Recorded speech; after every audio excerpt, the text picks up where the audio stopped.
There was a beekeeper in Lancaster County, Pennsylvania, who kept 40 colonies and never opened any of them without knowing in advance what he would find inside. This wasn't memory. It wasn't intuition in any mystical sense. It was a skill that took him 3 seasons to develop, and that once he had it, he used every morning for the rest of his life. Before he picked up a hive tool, before he lifted a lid, he walked the row and placed his ear against the wood of each hive. 30 seconds per colony, sometimes less. He knew whether the colony was queen-right or queenless. He knew whether there was a queen transition underway. He knew, within a reasonable margin, whether the stores were adequate, or whether he needed to feed that day. He knew which colonies were building toward something and which ones were settled. All of it before a single frame was pulled. And the information he was reading was not subtle. Not once you knew what you were hearing. If this kind of historical and biological precision is useful to you, a like on this video helps it reach other serious beekeepers. And I'd like to know, have you ever placed your ear against the wood of one of your hives? What you heard was not random. The Langstroth hive was introduced in 1851. That was 175 years ago.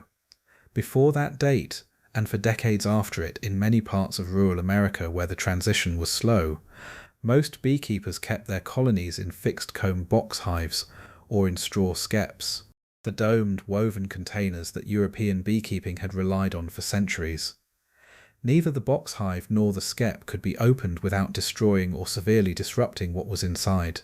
There were no frames to pull, no brood nest to inspect. The colony was, in a literal sense, inaccessible, and yet those beekeepers managed them across multiple seasons, through swarm years and queenless years and hard winters. They knew when something had changed. They knew when intervention was needed, and when the colony should be left alone. They knew these things not through inspection, but through observation, and specifically through listening. The practice was not casual. It was systematic, and it was taught deliberately, the way any precision craft is taught, by demonstration. A young beekeeper stood next to an older one. He placed his ear against the wood and was told, "This is a healthy colony, now step to the next hive. This one is different. Can you hear the difference?" The difference, once you have heard it, is not subtle, but here is what makes the loss of this practice significant in ways that go beyond tradition. The hive tool didn't replace listening, it just made looking easier. Listening was never replaced, it was abandoned. And what was abandoned was a diagnostic layer that operates faster, at less cost to the colony, and earlier in the progression of any problem than anything a frame inspection can provide. Before naming the specific sounds and what they mean, it is necessary to understand why colony sound is informative at all. The sound a colony produces is not simply the aggregate buzzing of thousands of individual bees doing unrelated work. It is a functional output of the colony's coordination system. And that distinction is the entire point. Worker bees produce vibration through their thoracic muscles, the same muscles that power flight, contracted without extending the wings. These vibrations travel through the body of the bee into whatever surface the bee is in contact with. The surface bees spend most of their time in contact with is honeycomb. Honeycomb is not a passive substrate, it is a remarkably efficient acoustic conductor. Vibrations produced by individual bees travel through comb at measurable rates and are amplified and distributed across the structure of the colony in ways that make the colony's aggregate acoustic output something fundamentally different from the sum of what individual bees produce. What travels through the comb reaches the wood of the hive body. What reaches the wood of the hive body can be felt and heard by an ear placed against it. The beekeeper in Lancaster County was not performing a trick. He was reading a biological signal that the colony had been transmitting continuously since the first bee set foot inside that box. The colony does not have one sound. It has at least 5 distinct acoustic signatures, each one mapping directly to a specific internal biological condition. Learning to distinguish them is not more difficult than learning to read a brood nest. It requires building a different kind of reference library. The first, and the most important, is the baseline. The sound of a healthy, queen-right colony in normal foraging state, during the active part of a mild day. This is a moderate, sustained hum, consistent. There is a rhythm to it that rises slightly with the pulse of forager traffic and settles again between waves. It is not loud. It does not have an edge or an anxious quality. Older beekeepers in the skept tradition sometimes described it as contented, though that word carries more than the biology requires. A more precise description is organized. There is internal structure to the sound. It is a colony doing exactly what it is biologically designed to do, without interference or disruption. Every other acoustic signature is defined in relation to this baseline. You cannot identify what has changed until you know, with some precision, what it sounds like when nothing has changed. The second signature is the queenless roar, and this is where the practical value of acoustic diagnosis becomes precise. When a colony loses its queen, the change in the colony's acoustic output begins within hours, sometimes within an hour. The mechanism is pheromonal. Queen mandibular pheromone, the primary chemical signal that communicates queen presence to the workers, is distributed through the colony by worker-to-worker contact. When the queen is removed or dies, that signal begins to fade.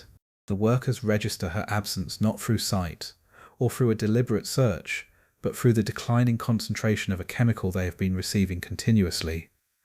As that concentration drops, their behavior changes, and the acoustic character of the colony changes with it. The sound becomes louder, less organized. There is a hollow quality to it that the baseline does not have, as though the internal structure of the hum has lost its coherence. It is not a roar in the way that a defensive alarm is a roar. It is more diffuse, more sustained, less sharp. But it is unmistakably different from the baseline hum of a queen-right colony to an ear that carries the baseline as a reference. This is the sound most beekeepers today have heard and never been taught to name. 3 weeks before the visible symptoms appear on the frames, the scattered laying worker brood, the absence of eggs in any readable pattern, that sound is already present.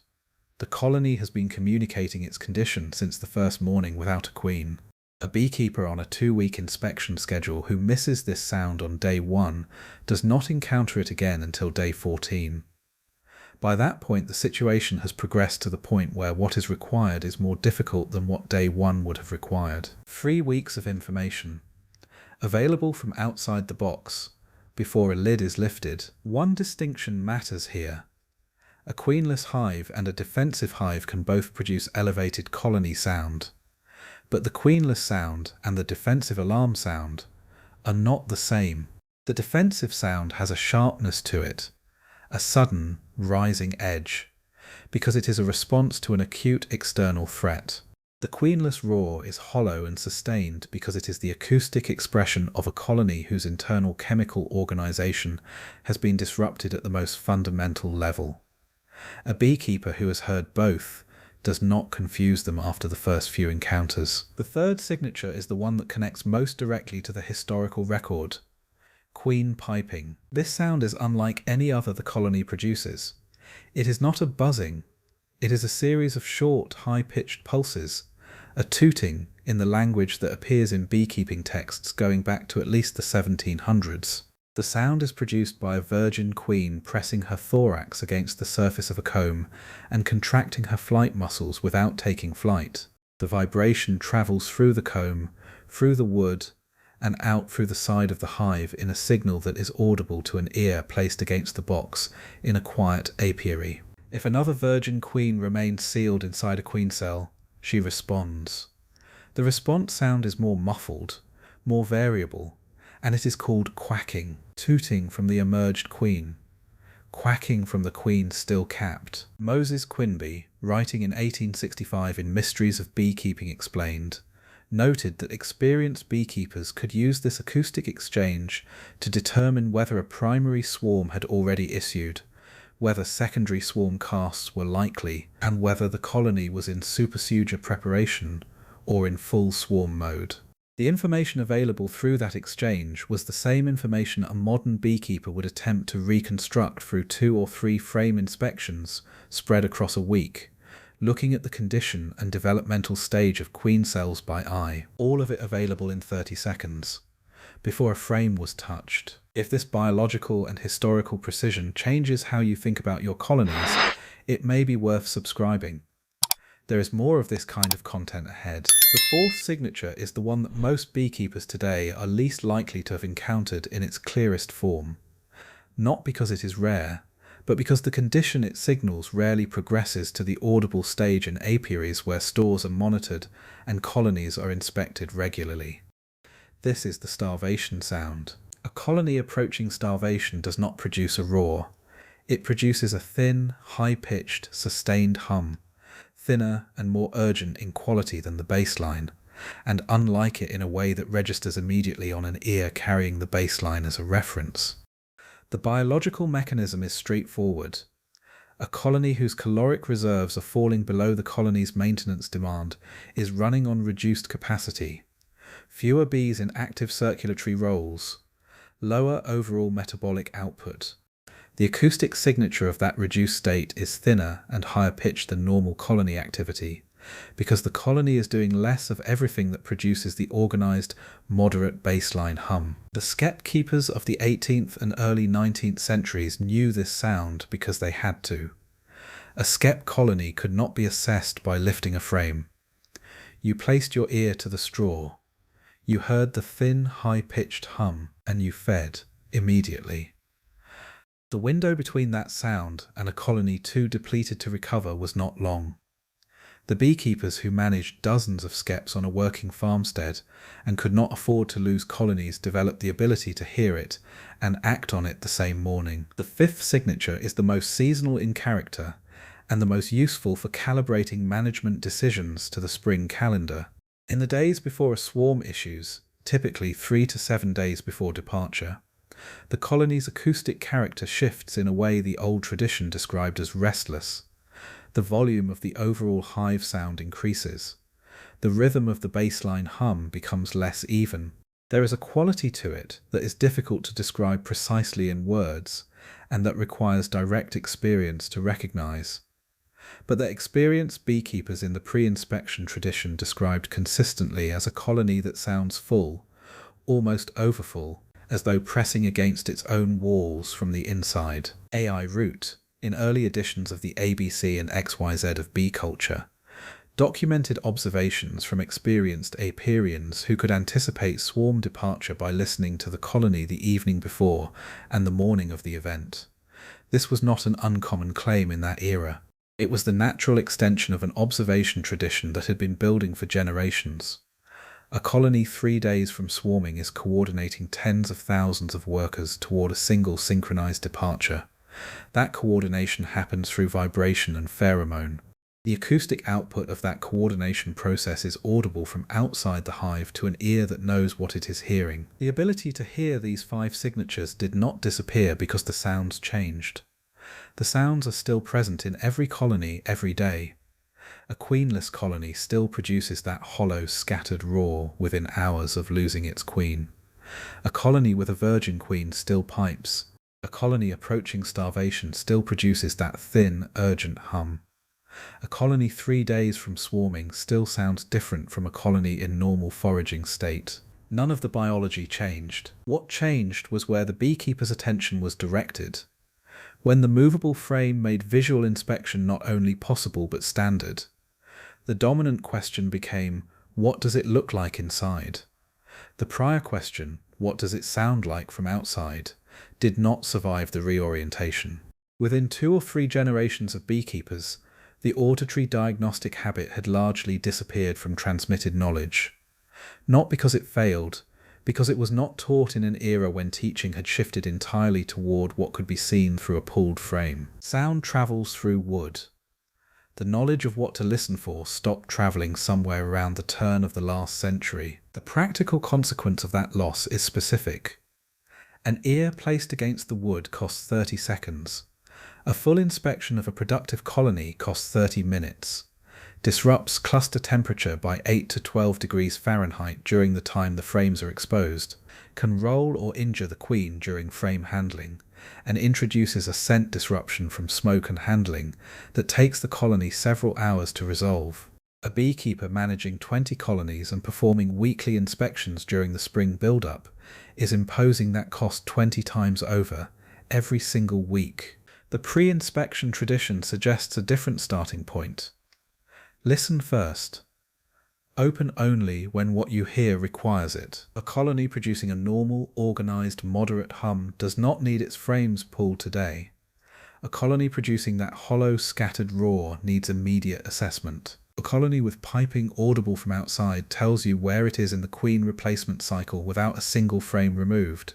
A thin, high-pitched hum means feed now, before the inspection, because the feeding cannot wait and the inspection can. The hive speaks before it breaks. Building this diagnostic capacity requires one thing above all: developing the baseline in your own memory, in your own apiary, from your own colonies. A beekeeper who has never placed an ear against a confirmed healthy queen-right colony during normal foraging hours does not have the reference from which any other sound can be distinguished. The baseline cannot be transferred precisely enough in words to substitute for direct experience. It has to be heard. Once heard, it is not forgotten. The sequence the old tradition recommended was simple. Begin with a colony you know with certainty is queen-right and in good condition, with adequate stores. During the warmest part of a mild day when forager traffic is active, place your ear against the side panel of the box, not the entrance, the side of the body, roughly at mid-hive level where the comb face sits closest to the wood. Listen for 60 seconds without doing anything else. Hold that sound. Do this in spring. Do it again in midsummer. Do it in late August. The baseline changes with the season and with the colony's activity level. What you are building is not a single fixed reference, but a seasonal map. What this colony sounds like when everything is as it should be, across the conditions that matter most. Every deviation from that map is information. The question the morning walk asks, before gloves, before smoke, before the hive tool is touched, is simply this: is this colony sounding like itself? Most mornings, for most colonies, the answer is yes. On the mornings when the answer is something else, you know before you open it what you are likely to find. The inspection confirms, the ear diagnosed. In Appalachian Pennsylvania and in the older Indiana farmsteads, there are still beekeepers who walk the row before breakfast with nothing in their hands. They stop at each hive for 30 seconds. They move on. By the time they have covered the full row, they know which hives need attention today and which ones can wait. They have been doing this so long that it no longer registers as a diagnostic procedure. It registers as the same thing it was in 1868, a morning habit, a way of knowing before you begin. The inspection, when it comes, is a confirmation, not a discovery. The Lancaster County beekeeper placed his ear against the wood because he had no other reliable option. The acoustic practice he had learned came from a tradition that predated movable frames, predated routine inspection, predated the management culture that eventually made listening seem redundant. It was not redundant. It was faster, less disruptive, and earlier in its access to information than any inspection schedule can be. A queenless colony, a piping colony, a colony approaching starvation, a colony 3 days from swarming. Each one told him what it was, from outside the box, in 30 seconds. They were telling him every morning. The colonies haven't stopped. The habit of stopping to listen is what was lost. It requires nothing that isn't already present in any apiary. A hive, a quiet morning. The willingness to stand still for 30 seconds before reaching for anything else. If you have ever walked your hive row in the early morning and noticed that one particular colony sounded different from the others, and kept walking anyway, that instinct was worth trusting. Leave a comment below with what you heard and what you found when you opened it. That kind of accumulated observation is exactly how the old tradition built the library that the Lancaster County beekeeper was reading every morning before breakfast. If this kind of historically grounded biology changes how you approach your colonies, subscribe. There is more forgotten precision ahead, the kind that does not require a purchase, only a habit.